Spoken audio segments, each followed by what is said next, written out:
আসসালামু আলাইকুম সম্মানিত ভিউয়ার, সবাই ভালো আছেন। আজকেও একজন প্রকৃতি নার্সারির সাথে আমরা কথা বলবো। ওনার বাড়িতে উনি বিভিন্ন ফল গাছ রোপণ করেছেন এবং ওনার পরিচর্যা দেখে আমার কাছে খুবই ভালো লাগলো। সেই ভাইয়াকে আজকে আমরা প্রশ্ন করব, উনি কতদিন যাবৎ প্রকৃতিকে সাথে জড়িত আছে। আসসালামু আলাইকুম ভাইজান, ভালো আছেন? তো এগুলা কি গাছ আপনার পিছনে? এটা সবেদা গাছ। এটা সবেদা। প্রিয় বন্ধুরা, এই ভাইজান দেখেন একটা গাছ পরিবেশ করে পরিরক্ষণ করে কত বড় করেছে। এই যে দেখেন সবেদা, আলহামদুলিল্লাহ।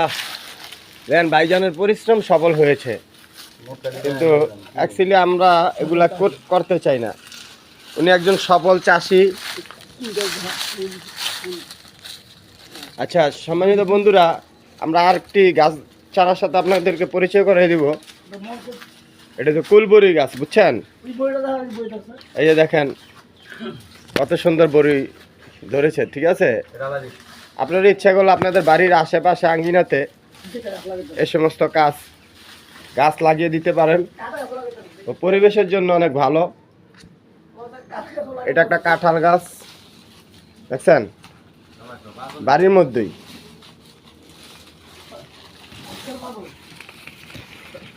তো যাই হোক, যে পরিশ্রম করে এত কিছু করলো তার সাথে একটু কথা বলতে হয়। আসসালামু আলাইকুম ভাইজান।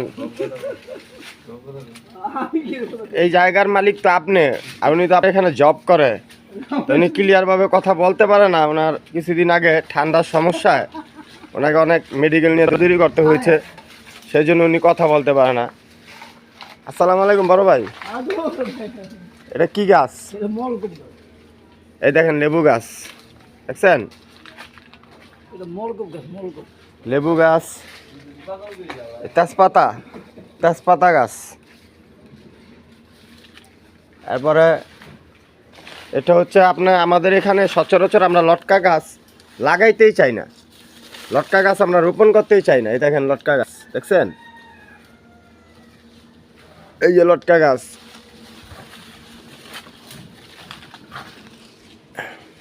যদিও সবাই গাছ চিনেন, তারপর আমি একটু ধরে দেখাচ্ছি। এটা পেঁপে গাছ,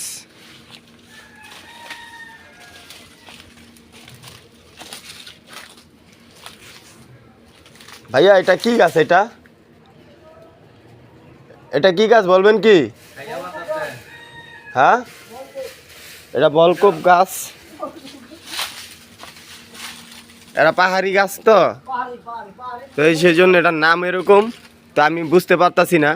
এটা হচ্ছে একটা আমড়া গাছ। এই যে দেখেন আমড়া ধরেছে, দেখছেন কি সুন্দর? এটা বরিশালের আমড়া। তো প্রিয় বন্ধুরা, তো আপনারা বিভিন্ন ফল গাছ ইচ্ছা করলে আপনাদের বাড়িতে আঙ্গিতে খালি জায়গাতে আপনারা রোপণ করতে পারেন। সিজন ফল, অ্যাকচুয়ালি আমাদের জ্বর, ঠান্ডা, সর্দি, কাশি এগুলি কেন হয় জানেন?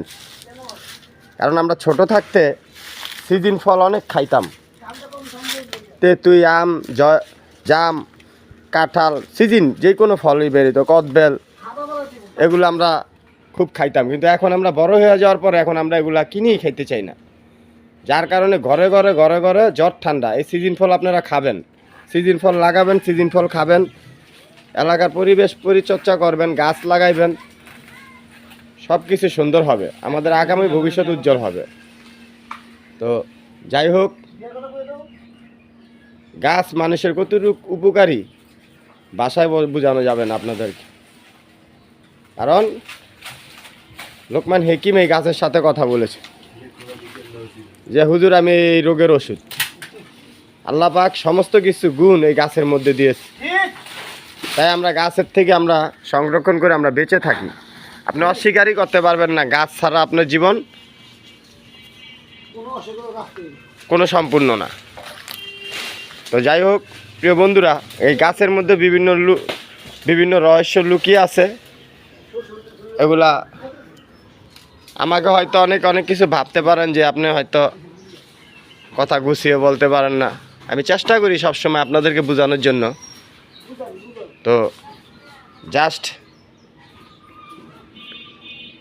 আজকে এ পর্যন্তই রেখে দেব। আমরা আরও গাছ লাগাবো, আরও ফল গাছ নিয়ে এসেছি। তো বিশেষ করে লটকা গাছটা আমাদের গ্রামে গঞ্জে খুব কমে গেছে। এই গাছটা খুব আমার শখের গাছ। এটা যখন ফল ধরে শিকড়ের থেকে গাছের আগা পর্যন্ত ফল ধরে, দেখতে খুব চমৎকার। আর বিশেষ করে আপনারাই তো জানেন লটকার কেজি কত করে বেশ। এগুলো আমরা গাছ লাগাইতে চাই না। তো যাই হোক, আমি ফিরোজ বাবু, জায়গার নাম বললাম না, এটা একটা হোম মিনিস্টারের বাড়ি। তো আমরা অনেক কষ্ট করে এখানে ঢুকেছি। তো ওনার বাসায় ফ্যামিলি না থাকার কারণে আমরা বড় নার্সারিতে ঢুকতে পারি না। তো আগামী পর্বে ওটা দেখাবো। তো আজকের মতো রেখে দিলাম। আমি ফিরোজ বাবু।